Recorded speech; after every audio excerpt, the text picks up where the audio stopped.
First of all, my name is Andres. We got Craig here. This is the Baking Steel Test Kitchen. Shout out to Monogram for these beautiful ovens. And if you guys are watching us on YouTube, please subscribe to this channel, and we hope you like the video. We're going to be doing a lot of giveaways coming up and having a lot of fun. And these classes are great, and they give us great feedback. You guys are amazing. Today we're doing In-N-Out Burger Pizza. And the reason we said In-N-Out because we like cheeseburger pizza in particular. We basically recreate a burger on a pizza. And if you haven't tried this before, it is outstanding. Your guests are gonna absolutely love it. It's my wife and I's favorite pizza. We first had it originally at Sansi in Boston, 20 years ago, and always been a favorite. When we started the Baking Steel company, we started making it again, and it's just awesome. Super simple, requires a pretty good mise en place, which we'll go over shortly, and obviously a really good dough. This is a 3-day dough. A super hot oven, home oven. We crank ours up to 500 degrees Fahrenheit on convection, and we let it rip with our baking steel on the top rack for a minimum of 1 hour to get all of that heat inside. At the same time, you can take a peek inside. At the same time, our dough has been removed from the fridge. This was made on Friday of last week, so it's like a 4-day dough. We remove it from the fridge to get back to room temperature. As that's happening, you can see it start to expand. And the bubbles, right? Everything's starting to expand. That's because we ball it up properly. And then we're going to get right into making our cheeseburger pizza. And so we got all the things that we need to make this legendary. Let's go through the ingredients quick too, okay? Using raw beef, tomato sauce, which is just literally crushed tomatoes, plum tomatoes, and a little bit of sea salt.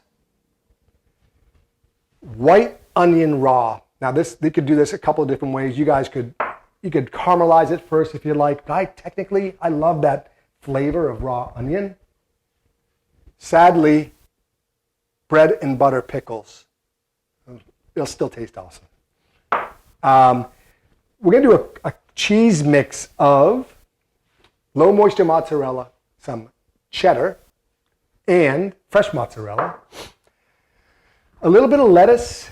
We're using iceberg. And then last but not least, our special sauce, which we'll get to in a little bit as we're going into the oven. So really get your mise en place together, and we're going to get right into making this pizza. All right? I'm going to show you the technique we use here at Baking Steel, or how I like to do it, and then we'll get to cooking it and some questions. As always, my dough, I like to flour up my workstation, and then what I'll do is remove the dough. I use a little bit of olive oil in these containers just to help this dough release. I put the oil side right down into the flour, and then I'm going to pick up both sides, okay? I take my watch off, my whoop. I do that just so this dough doesn't stick to the table. I'm not worried about excess flour at this point. And then what I'm going to do is lightly just press it out. And this dough is, because it's been proofing and fermenting for 3 days, the glutens are really relaxed. It's going to stretch really easy. And the way I stretch, I just kind of make a curl with my fingers. I work around the perimeter. I give a little tug, and then I rotate. And if you want me to turn around like this, I give it a little pull. I kind of shake it. And the gravity is really doing all the work. And this is a 250-gram dough ball. It's about a half a pound. So it makes about a 10 to 12-inch pizza, depending on how I'm going to stretch it out. Okay? And I'm going to take my pizza peel, all right? And I'm going to lightly dust my peel with a little bit of flour and a little bit of semolina flour. Those are my ball bearings. I'm going to dust it around. The better I get, the less I'm going to use here. And the more practice I get of launching into the oven.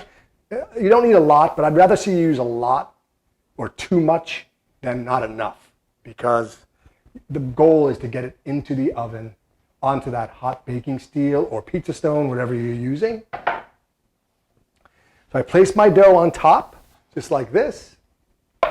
Before I do anything else, I'm going to give this thing a little bit of a shake.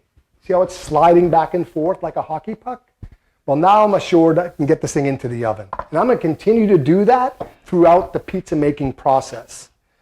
And now for my special touch, I like to pinch my edges. And when I do that, I'm creating, one, I'm making it a little bit bigger, but two, I'm giving the crust a little bit of texture, some contours, right? Some up and downs, right? So when I'm biting into it, each bite is unique. Ooh la la. All right, in any case, the Zamboni here quick. So I have all of my mise en place you guys saw ahead of time, so I'm confident I can build my pizza and not have to go back to the fridge. Everything's in front of me, okay? I'm not going to turn the broiler on yet because it's going to go on quick. So let's just sauce my pizza. Again, less is more, and I'm using more toppings than usual here, so be mindful of that. And I bring the sauce too close to the edge, but not over the edge, just like life. You can see I'm not using a lot. That can be like your ketchup on your burger, right? For the beef, this is 85? Probably 85 beef, a little bit of fat in there, which is nice. I'm putting it on raw, so small pieces because I need it to cook all the way through. Kind of almost like flattening it out just so it cooks. And a little bit at a time. All right. So I've got my my beef on my burger, and now I'm going to use a little bit of raw onion. Now I'm going to just wash my hands. I'm going to cross-contaminate, right? Technically, wash your hands off. I should have used one hand only on the beef, but I didn't. All right. Wash your hands whenever you handle meat, right, guys? Push that aside. Now my beef is on here. Give it a little shake. Oh, I'm getting a little stuck there, so pick that up. Maybe a little bit of flour underneath it. Where's my flour? Semolina, that's good. Just a little bit, just so now I can give it a little shake again. Still sliding. That's critical, all right? Looking like a pizza. An In-N-Out burger. Raw onion. Whew, it smells. Can you smell that, Jeff? Again, less is more. Because I have a lot of ingredients here, doesn't mean I need to pile them on. Weigh them on. Pickles. These are already sliced, so these are nice. I like the pickle hot on a pizza, by the way. Some people might do this afterwards, not us. And the cheese, I'm going to use a combination. I'm going to pull out the Wonder Shredder. Just kind of shred. Spread it out. All right, now that my pizza is almost done, I'm going to walk over to my oven, which I've been preheating for a good hour. I'm going to switch it over to broil because I want that broiler on when I get into the oven, and it takes about 2 minutes. If I preheat at 450 for an hour, I can switch it over to broil. So last shake here, boom. Let's throw some cheddar on here. This Wonder Shredder is sick, by the way, huh? What do you guys think? A little bit of cheddar. All right, we're good there. Maybe a little bit of fresh mozzarella. It's like a triple cheese pizza. Have you seen that before? First time ever in the history of the world. One final kind of shake back and forth. All right, this thing's ready for the oven. So let me double check my broiler. Not on yet, so it's going to be ready in a second. Because I have a lot more toppings on this one, I'm going to get it in a little bit early. So back of the peel to the back of the steel. You guys can see this. And just shake it off calmly. Take a deep breath. Close it back up.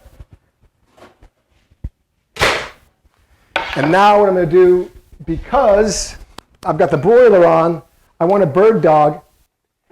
and use my timer. I set it for 2 minutes in my oven because I know the rhythm of my oven. And 2 minutes with the broiler is adequate to get good color on top. Then I can turn my broiler off. I did this yesterday. I think I was doing filming too, and I forgot to turn the broiler off. So I did almost a 4-minute under the broiler. It was super hot. So in the meantime, take your lettuce. I don't have a knife. How about that? Take some lettuce. I use iceberg. I'm going to do a chiffonade. So I just got to really simply roll it up and then just do a quick little chop. We call this a chiffonade. With these beautiful strips, right? Look at that. That'll be my finishing station right here. And now for the special sauce. This is critical, guys. Don't tell anybody this. This is our secret sauce, okay? A little bit of ketchup. Love that sound. A little bit of golden mustard. You can use yellow mustard if you have it. That's fine. And last, a little bit of mayonnaise. All right, squirt this in there. Take your fork, all right? Just kind of mix it up. Whisking, whisking, whisking. And that's our special sauce. You could pipe this on, but it smells like In-N-Out, doesn't it? Or McDonald's. That's our finishing station. Put that aside for a second. And then guess what? Our 2 minutes is almost up. So what I'm going to do now is open the oven up. Take a close up here.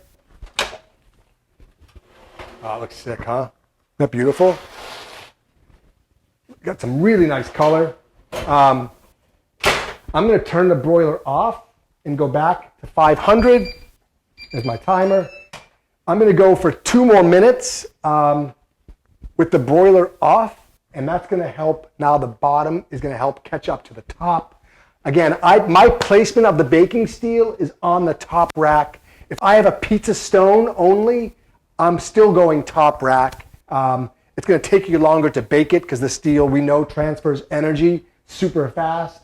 But in any case, top rack, blast that heat. Now the broiler's off, and I'm just using convection at 500 degrees for the remainder 2 minutes, and my pizza will be done. And now I could extend that to 5 minutes if I'd like. Depends on the oven and the amount of toppings that we're using. So just be mindful of all these little nuances that we're doing when we're making our pizza. If I was having a pizza party, I could be making another one right now.